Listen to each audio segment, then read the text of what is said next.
You're all very welcome here this evening. It's wonderful to see so many people joining us. I know it's been really heartening to see the response that we've had to this, so thank you all so much. So this is the first live edition of 120 Dublin Stories with Santa Rita and the Little Museum. I guess our goal for this evening and our goal for the next few weeks is to play on the idea that we've had in Dublin Lectures over the last couple of years, where we share stories about the museum and our subject matter while enjoying a glass of wine. And so I thought, what a better way to start off the series than to be joined by these two gentlemen beside me here this evening. Tonight we're being joined by the museum's founder, Trevor White, who hopefully many of you will have actually met in the museum over the past couple of years.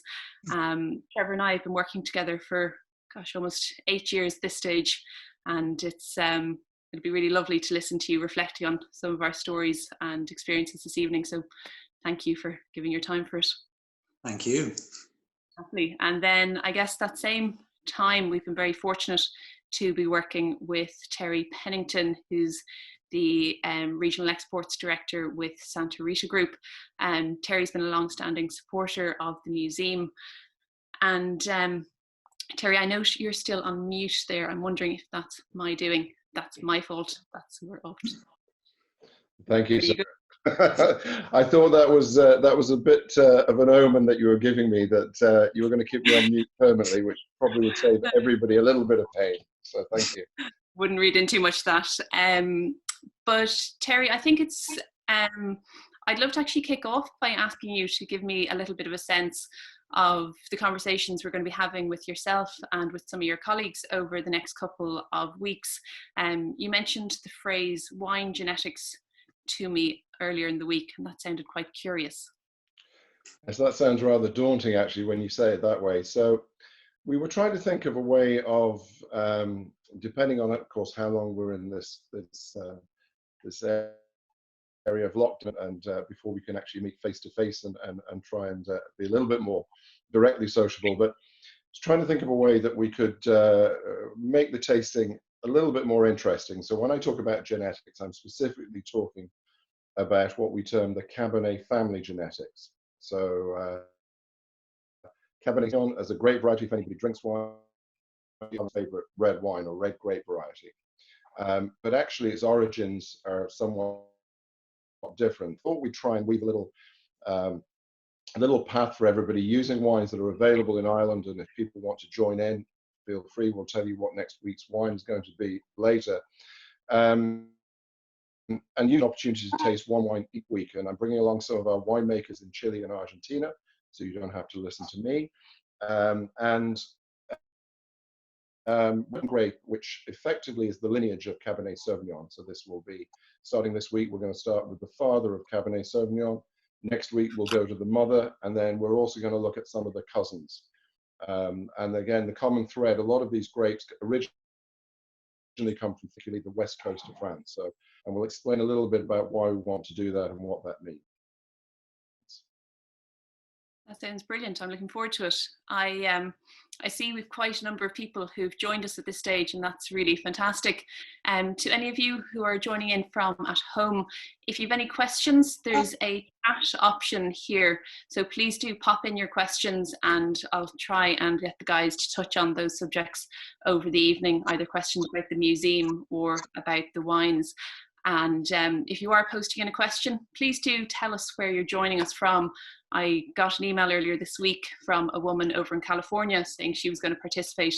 So it's really, I'd love to know where you're all joining us from. But I think, Trevor, we may as well start by going back to the beginning. Could you tell me about 2011 and starting the Little Museum? Where did the idea actually come from? So one evening I went for a drink with a friend of mine in a pub called the Swan Lounge on Ainger Street. And we fell into conversation with a young man who had just arrived in Dublin, and we bought him a pint. And I had to go at the end of that, and my friend also had to go, and we kind of sort of looked at each other at the end of it and said, you know, that was a very positive experience. We've welcomed this chap to Dublin, and he was delighted to meet two locals who basically made a bit of a fuss about him. And that night, I sort of ran home, probably a bit tipsy, and I announced to my very long-suffering wife, Susan, that I was going to set up this greeter system, this program to welcome visitors to Dublin. And she was a bit skeptical about it, as you might expect her to be. But the following day I got on to Fáilte Ireland and to Dublin City Council, and I suggested that we might set up this greeter program, where people might volunteer to welcome visitors to Dublin. And one thing led to another, and the possibility emerged that we might get into this beautiful building on St. Stephen's Green, 15 Stephen's Green. And when that possibility emerged, we realized that we had a kind of an obligation, really, to the idea itself, to try and create somewhere really beautiful in which to house this greeter program. But I'd always been mindful that Dublin didn't have a museum of its own since the closure of the Civic Museum in 2001. And I realized very quickly that we had this opportunity to create a kind of a People's Museum of Dublin within this beautiful Georgian townhouse. So my friend Simon O'Connor and I went on the radio, and we issued an appeal for assistance to help create a collection. And the Little Museum was opened 3.5 months later, in September 2011.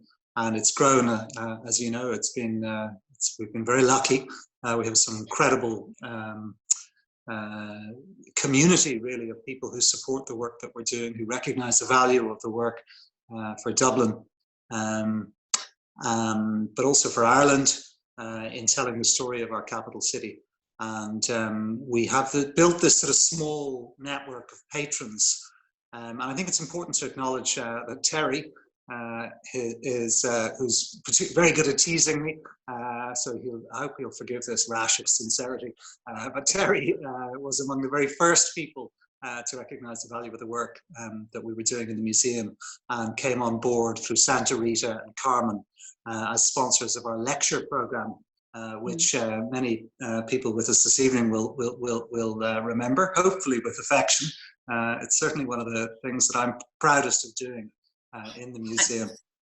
I've got a number of lovely emails where people are writing in and telling us where they're joining us from. We've people from Dublin, Seattle, Meath, and we've one person who's joined in from Virginia over in the US, and they've said it's lunchtime on a work day, so please enjoy the wine for us. So I thought that's actually a perfect moment to ask.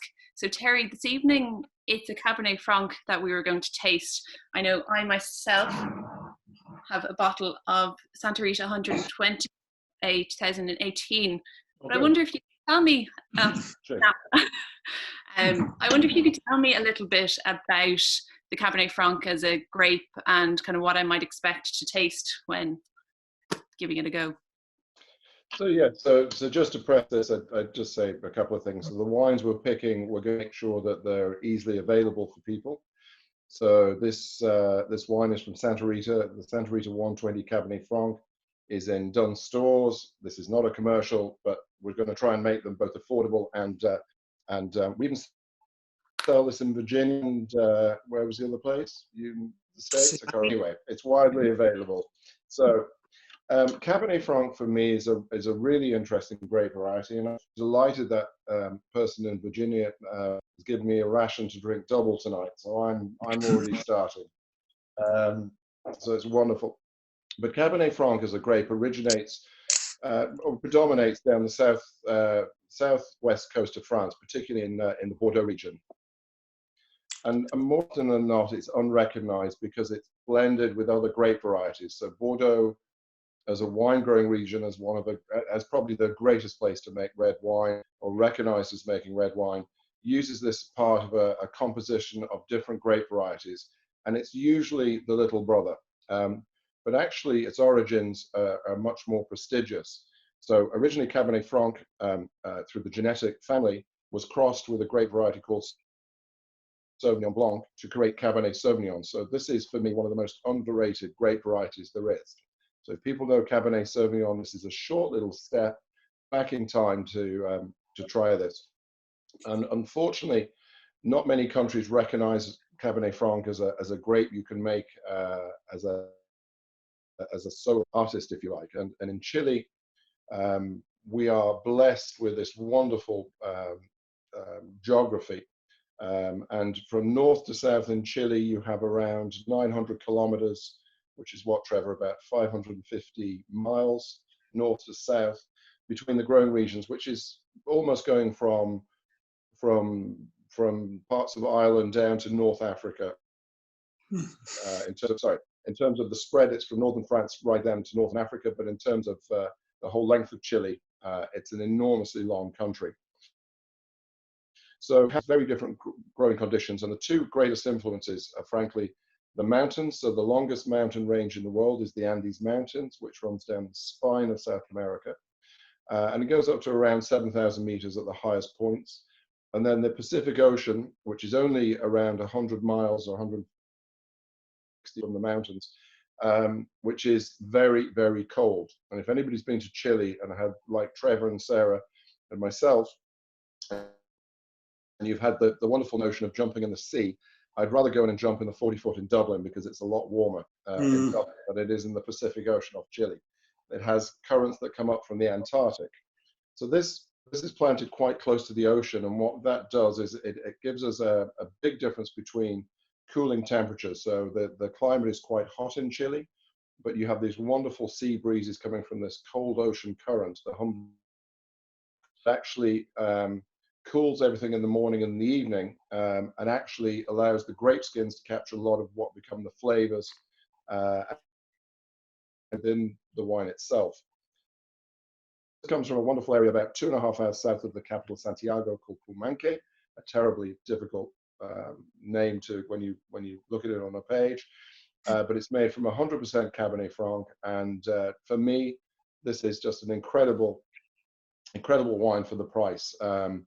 Decanter magazine, one of the most prestigious magazines in the world, awarded this 90 points out of 100, and normally you expect to pay 34 for a bottle of wine with those scores. So this is easy drinking.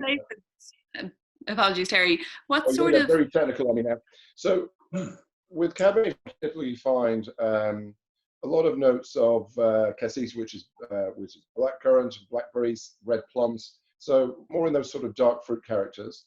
And this particular wine, if you have a glass open like I do,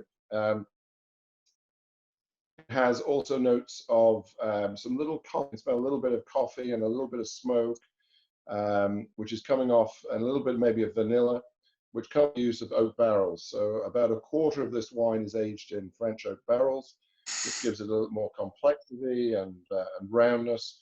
But I drink this, and I'm delighted you picked this, Sarah. So I'm delighted you picked this. This is a really super wine you can drink by itself, or for me.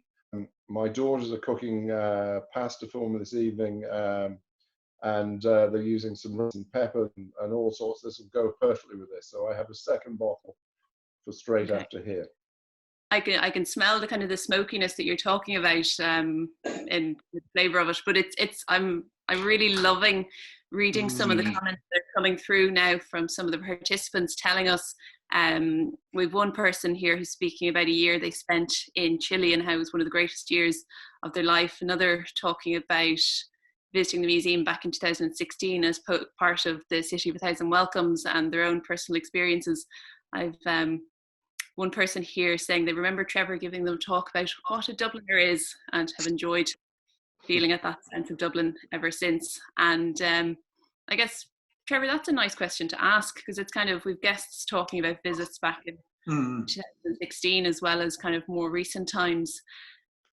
How do you think the kind of the goals and the mission and the visitors' experience to the museum has changed over the past kind of, say, 7 or 8 years? Like back in 2011, could we have imagined it was going to go on to become the experience that it is today? To be honest, I don't think we could, frankly. I think we've been very lucky. When you consider that in our first year we'd 24,000 visitors. Last year we'd 112,000 visitors. I mean, it is gobsmacking to see how quickly it's grown. it is, as I said earlier, it's really a tribute to the work that a huge number of people are doing. And I know that many of our team are watching this evening, as well as members of the museum, people who've supported our work for years. So it's important to recognise our thanks, our gratitude to the people who've helped to build what is it, as I say, it really feels like a community now.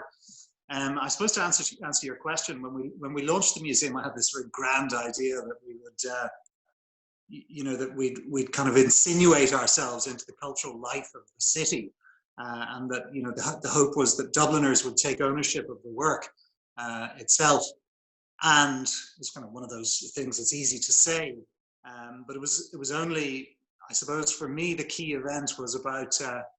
It was about 3 years in, and I was walking around one day, and I stopped, approached a gentleman, slightly older gentleman, and said, "You're very welcome to the museum." And I said, "Are you enjoying yourself?" And he looked at me quite gruffly, and he said, "It's my third time here."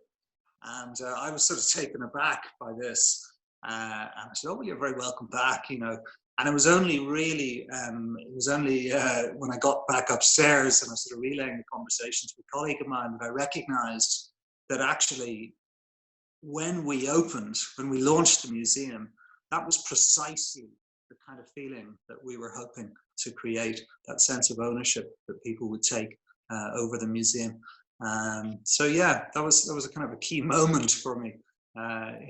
In terms of our journey, and today, of course, we're blessed, and that there's so many people who visit it every year when we're open, of course, and who come back time and again.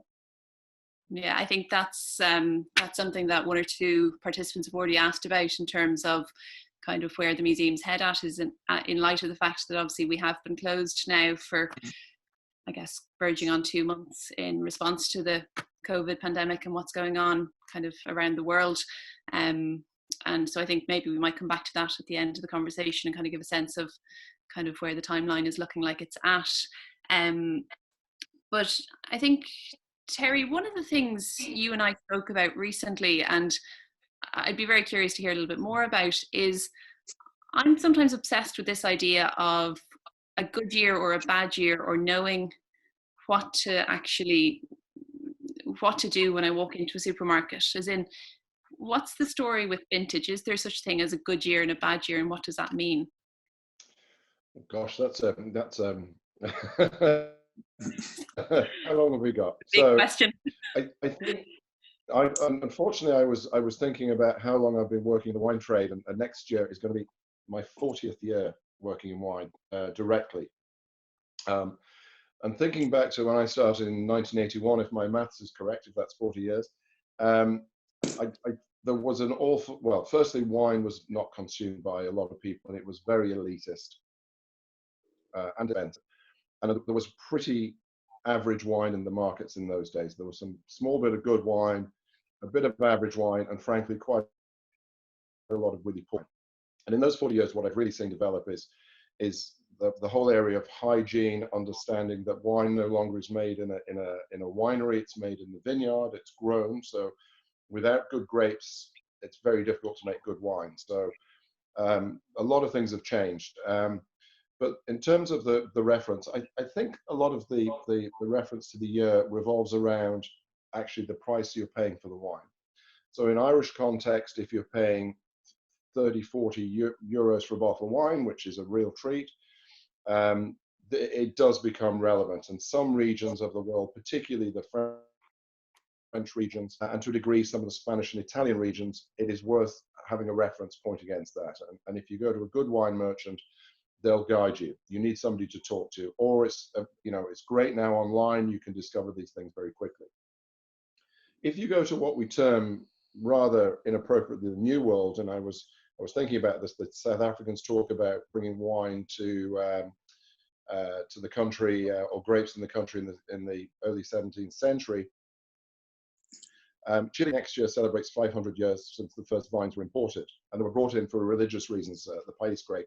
But actually, countries, New World or Southern Hemisphere, which are not so new, actually have an ability, because of the mixed climate, to make wines that are pretty consistent.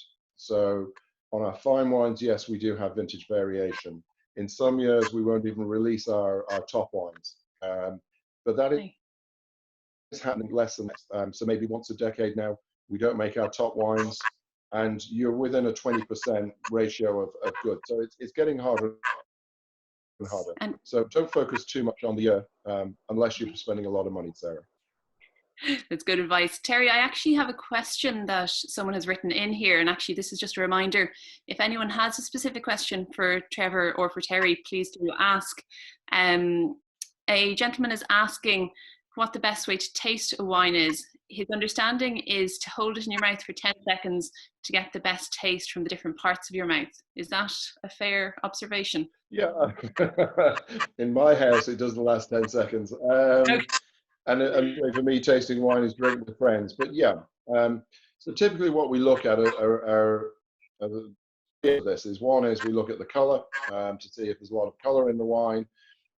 We look at the aroma. We tend to swirl the glass around a little bit to read the aromas, and we can then see what we can identify. And then in terms of tasting, we would, if we're purely tasting, we would actually swirl it around the mouth. So literally, it's a little bit like having Listerine. You swirl it around the mouth, and it releases a lot of the flavors within the wine, and it gives us an impression of what that wine will be like.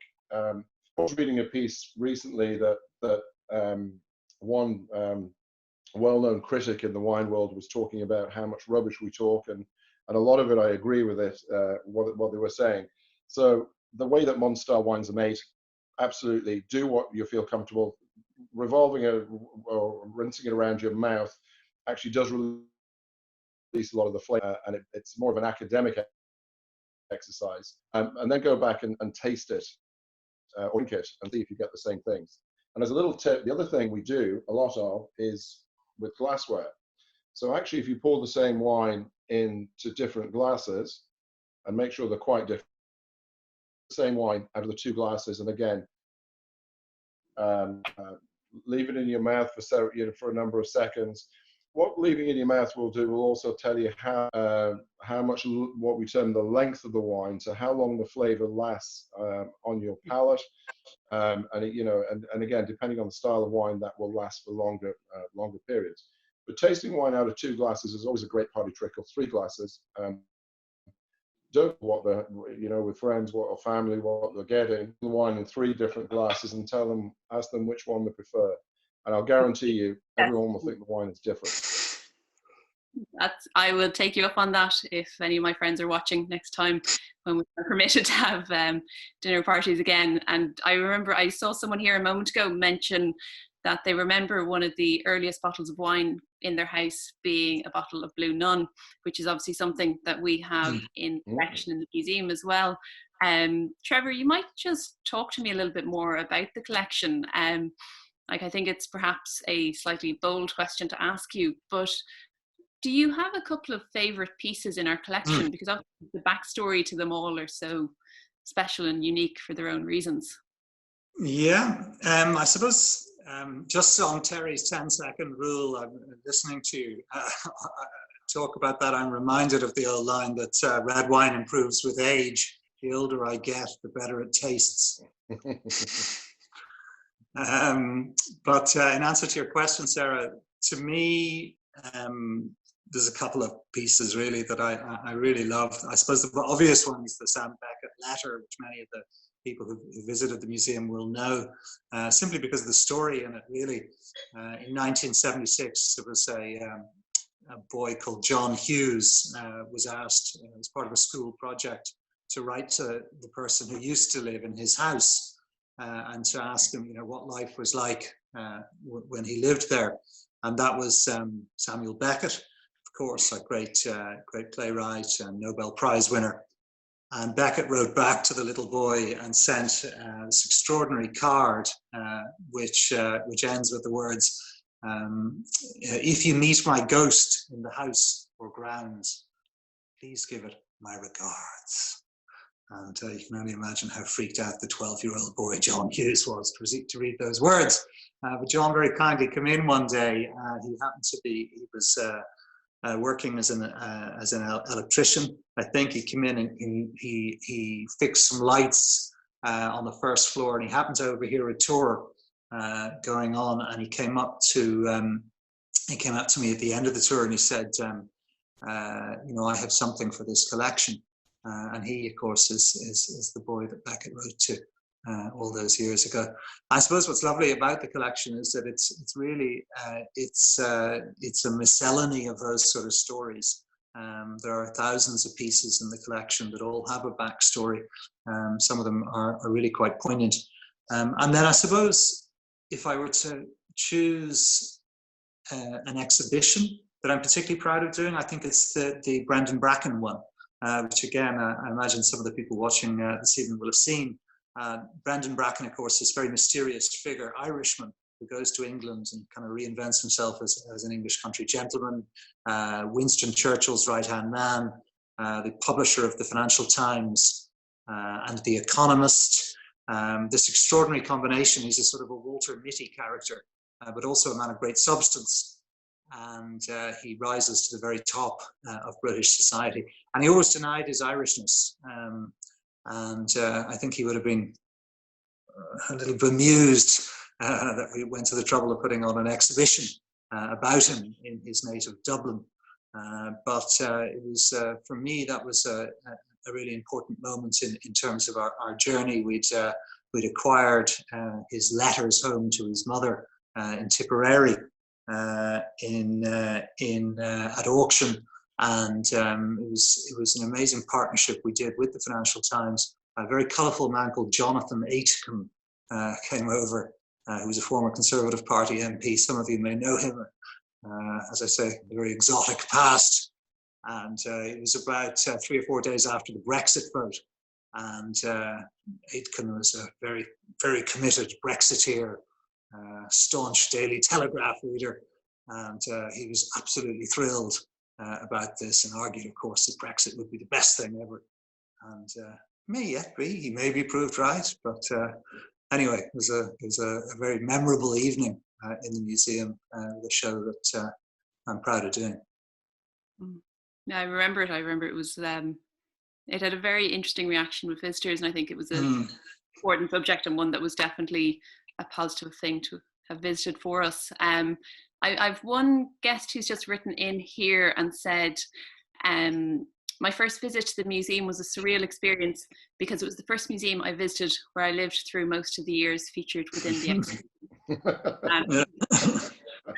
I remember years ago bringing my then 18-year-old brother into the museum, and he threw a little bit of a strop and kind of was in a slightly bizarre mood. And I remember asking him, what's wrong with you? And this very small voice just kind of went, it's very strange to see yourself represented in the walls of a museum. So it's interesting to see kind of it happening at such a young age for him. But I think the kind of focus on storytelling that we have in the museum is really, it plays into that and celebrates that focus on kind of modern memories. And I wonder if you could talk a little bit about how that emerged and why that emerged, Trevor. Yeah, as you say, storytelling is integral to the museum experience, but it's also a key part of Dublin. Life in Dublin, indeed life in Ireland. It's something that Irish people are particularly good at.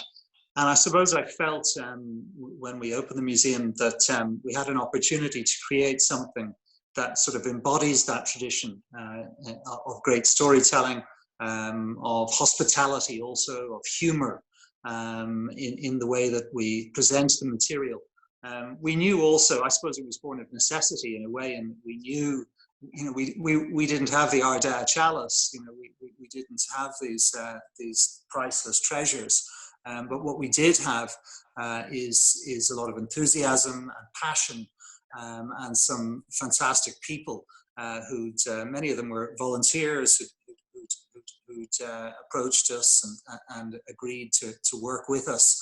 And I suppose we recognized early on that to create a guided tour, a really memorable guided tour, might create, I suppose, a USP for the museum, something that really enables us to stand out. And I suppose today when we talk about the work that we do, there's really those three H's that we keep coming back to. History is our subject, but then hospitality and humour are really key to the visitor experience. And when we say humour, it's really a synonym for storytelling, for gift of the gab, for that ability to engage people and to get them talking. That's for me the best day at work is when you get a total stranger singing the theme tune to Wanderly Wagon, and they didn't know they were going to be doing that when they got up this morning. It's a lovely moment, and it's moments like that that I suppose we live for. No, very much so. I agree. They're the really special moments, and they're the moments that kind of remind you why we're doing what we're doing. But I think, as you kind of said, every piece has its own story to tell, and we really work very hard to tell those stories. And obviously, Terry, in Chile and in kind of the environment in which Santa Rita wines come from, this whole ritual of hospitality and storytelling is very much a prevalent, important thing as well. And I wonder, what is the environment in which the wines are produced like? What are the challenges and what are the opportunities being faced by winemakers living and working there today? Well, I rather like Trevor's 3H analogy with the I've forgotten what the third one was.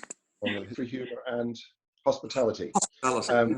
Which really fits what I think of the values of our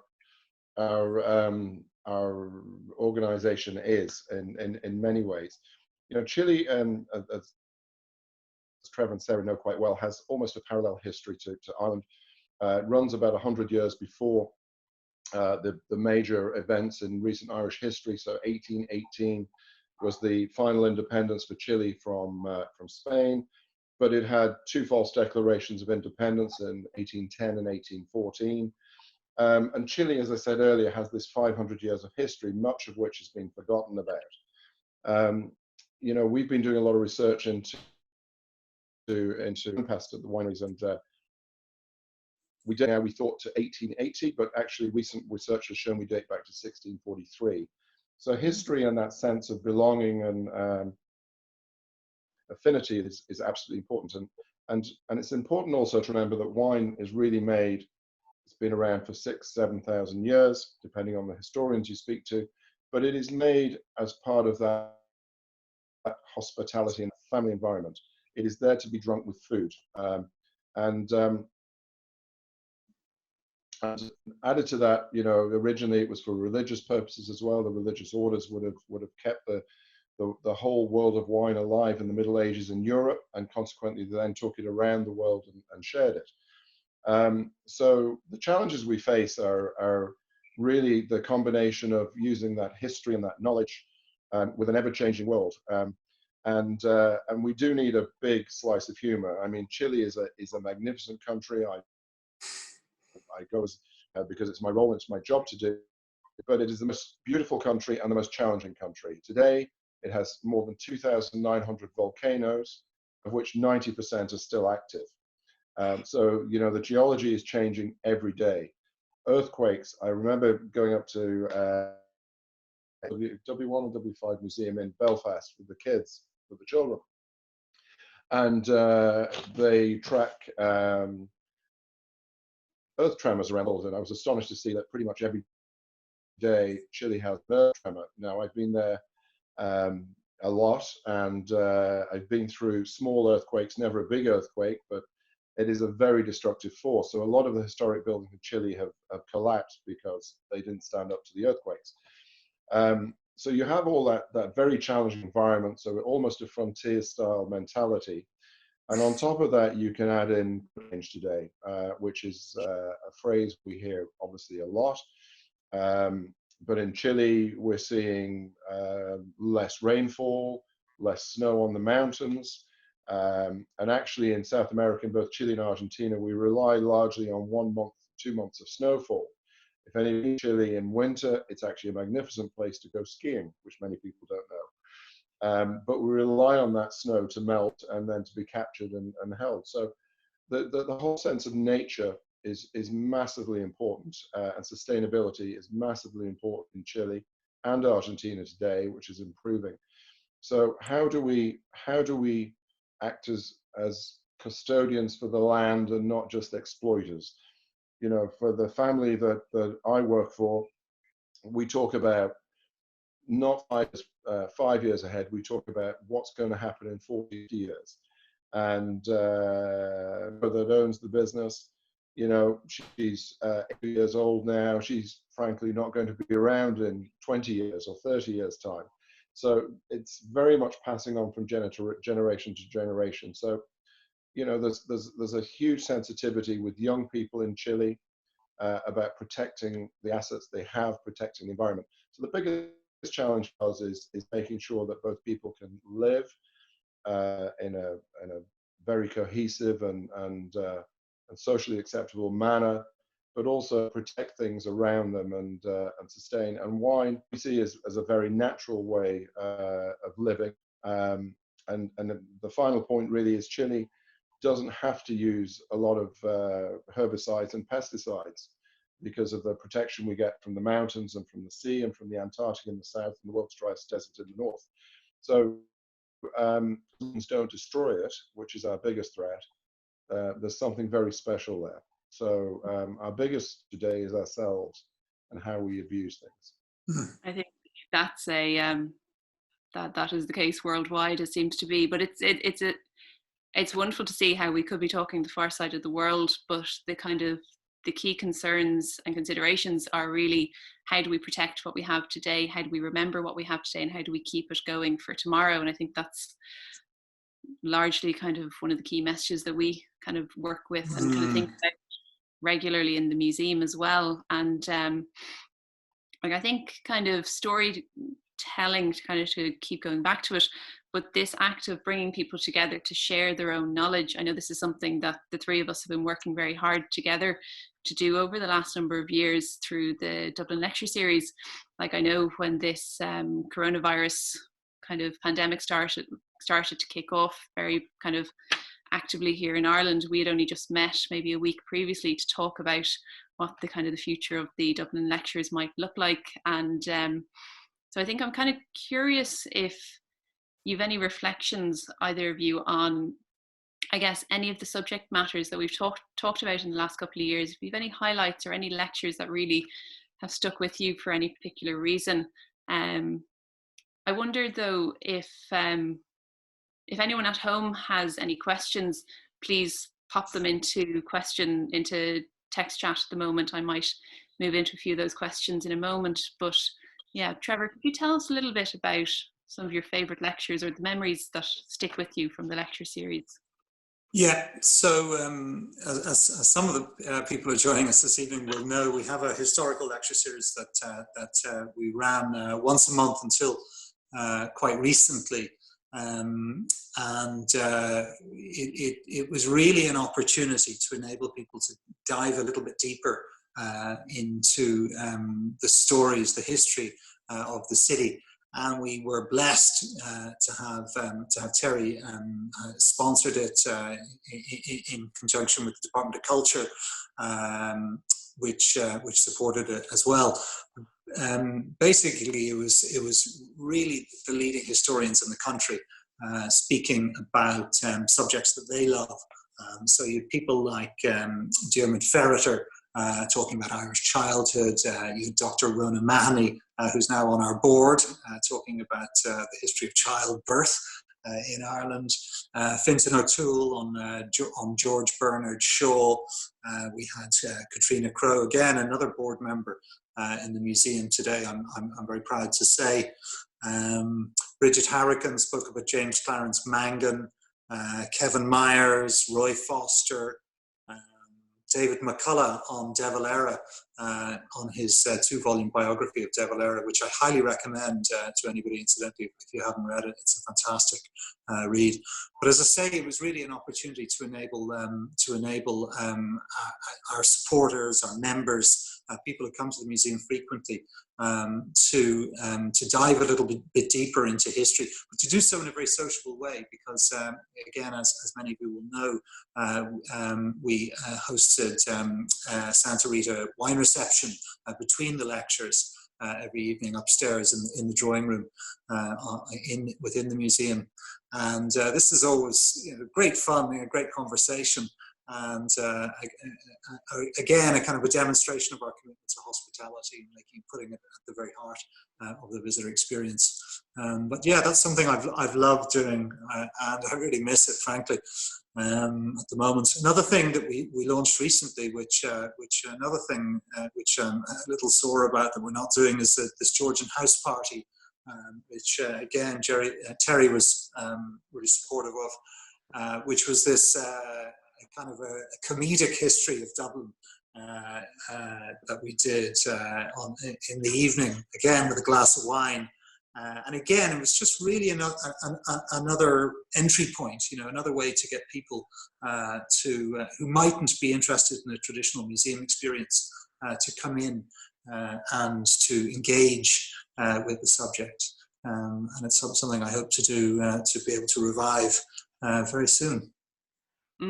I think, I think we're going to be put in a situation where we're being forced to be creative about what the next chapter in the museum is going to look like in terms of social distancing and many of these challenges that we're inevitably going to be facing in the next foreseeable future. So it'll be interesting to see what creativity emerges out of that and what opportunities are created out of necessity, really.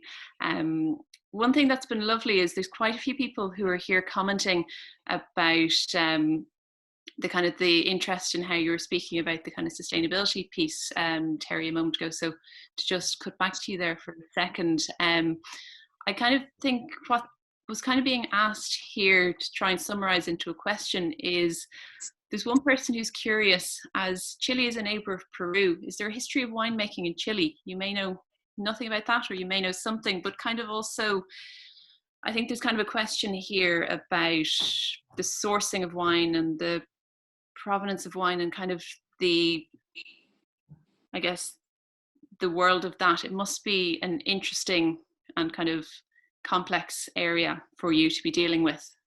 And actually, Chile and Peru are in constant battle as to who owns the right to a particular drink they distill in the two countries, called pisco. So pisco is still great, and it's more common very common in both Peru and northern Chile. The Peruvians say they invented it. Actually, the oldest recorded pisco produced is 1733, and it's in Chile, and we know that because we just looked at what pisco called 1733. But they tended to be more on that side. But actually, if you look at Bolivia, Peru, Brazil, even up into southern part of Colombia, some of those are tropical and subtropics, but there is a wine growing culture there. And we actually send our team, we have a research team, but we send them out to support programs. So I know we've been doing some work in Bolivia with growers there to try and help them produce wine. So there is a world there. And in Brazil, in some parts, you get 2 grape harvests a year, which economically is, but we get 1, which you get better quality generally. In terms of the provenance element, it's something I'm very, very passionate about. It when any of us goes into one of the shops here, whether it be a supermarket or a specialist, we in the world of wine, we just put a wall of bottles in front of you and ask you to pick. And there's very that you why this wine is different to the next one.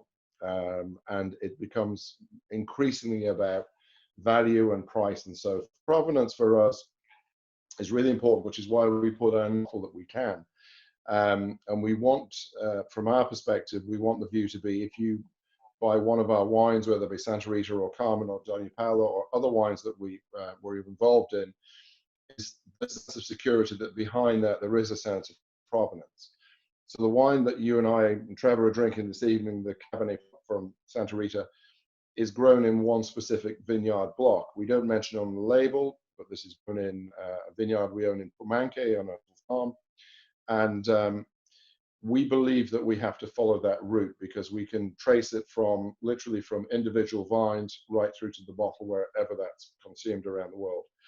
But with that provenance, we don't have a lot left. We're very commoditized and homogenized, and you know, that's something very special.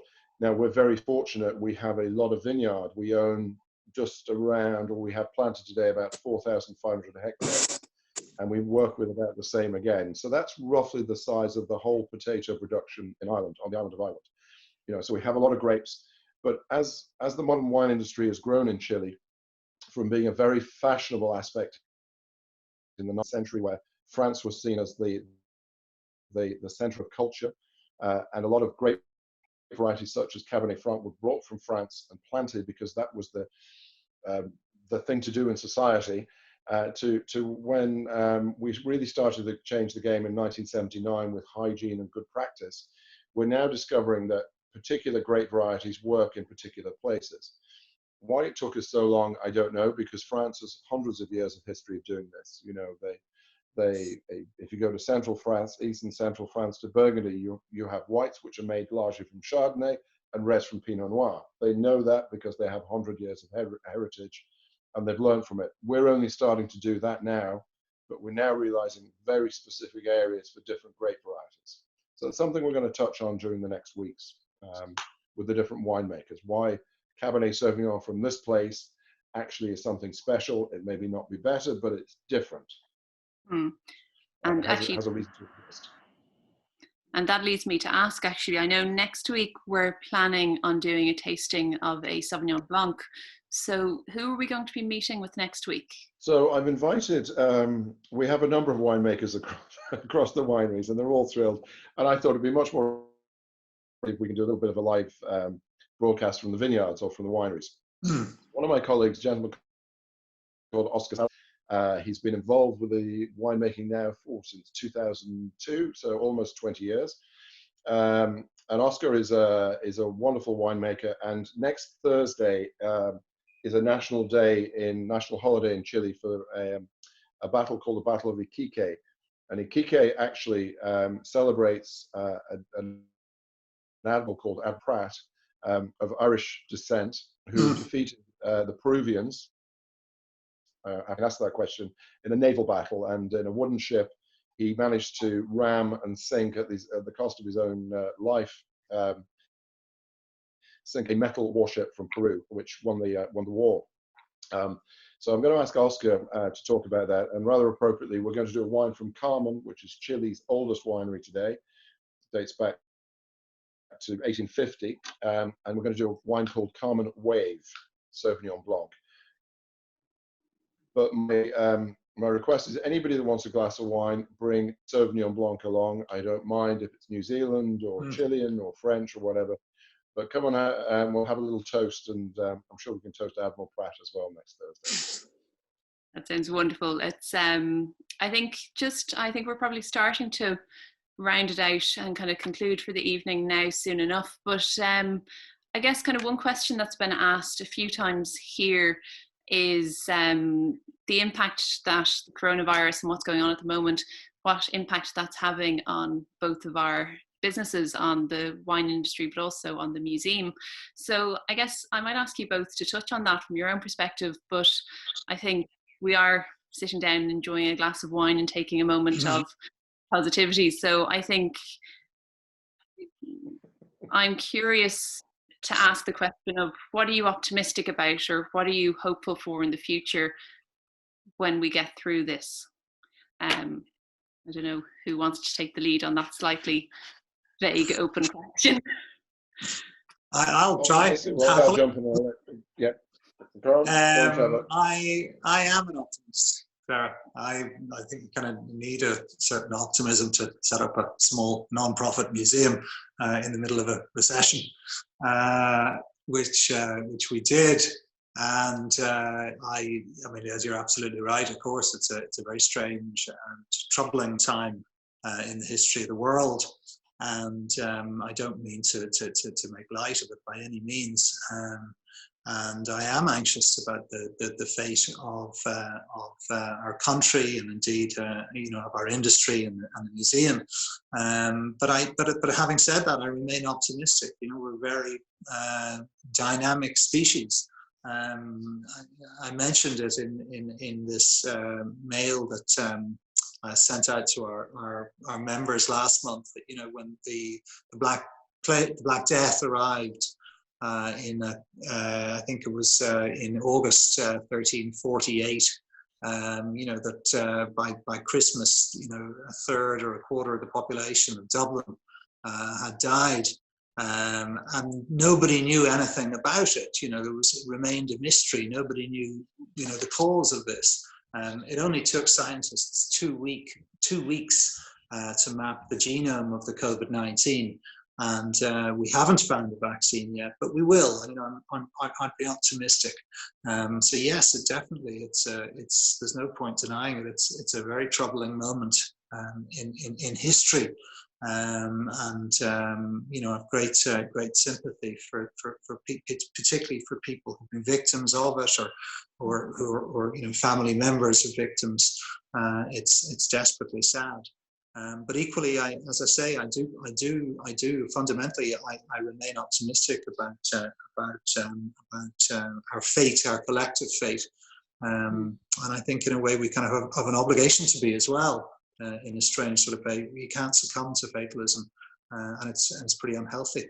So yeah, I'm cautiously optimistic. Terry, would you? So yeah, very very briefly. I mean, rather like Trevor's comments there. Our business is farming, it's agriculture. So without optimism or madness, I'm sure we wouldn't be in it. And I was reflecting that the lockdown in Chile and Argentina happened about 8 to 10 days after Ireland, so mid-March, sort of going towards the end of March, and it coincided this year with the earliest harvest in the last 20 years. So harvest arrived a month early. Everything was being closed down. People were being quarantined, and the tremendous sense of resilience, I think, of people is frankly inspiring. I mean, clearly we hear a lot, and rightly so, of the frontline workers and everybody doing wonderful work. So the sense of optimism is around our own resilience, and yes, I go hark back to the dreadful Black Death plague, and the world continued after a period of time. I'm desperate that we'll get to a point where we can sit down, we can enjoy one of the lectures in the museum or one of the concerts, and have a glass of wine and sort of look back and think, well, I'm not quite sure what all that was about, but aren't we glad it's back? So I think we're fantastic resilient, and one of my just for my closing piece as well, I just like to comment. Trevor was talking about his favorite pieces, and he definitely took of them for me. The other thing about the museum, which I think is really important we get back, is that we spoke about storytelling, but the team in the museum, if you ask my favorite piece of the museum, I could name several items. But actually, when I go into the museum and I have somebody telling me the background and the history and stories around that, it's so much more resonant than just walking around the museum. So, my optimism will be able to walk around the museum. The team there will be telling us the wonderful anecdotes and stories that bring everything to life in Dublin again for us. So that's my sense for the future. I know from speaking to some of our team members, and Trevor will kind of echo me on this, that I think we're all very much looking forward to the day when we can reopen the doors safely and welcome people back in, and it's a number of people have been commenting in to me here as well, saying that they're very much looking forward to the day that they can come back in. We can have a lecture, go on a guided tour, and actually participate in coming together, really. So I think we're kind of coming to a close for this evening. I think, guys, this has been really, really hugely enjoyable. I've had a lovely time, and I appreciate you both taking so much time to tell me so many stories, and to everyone who's taken the time to be with us here this evening.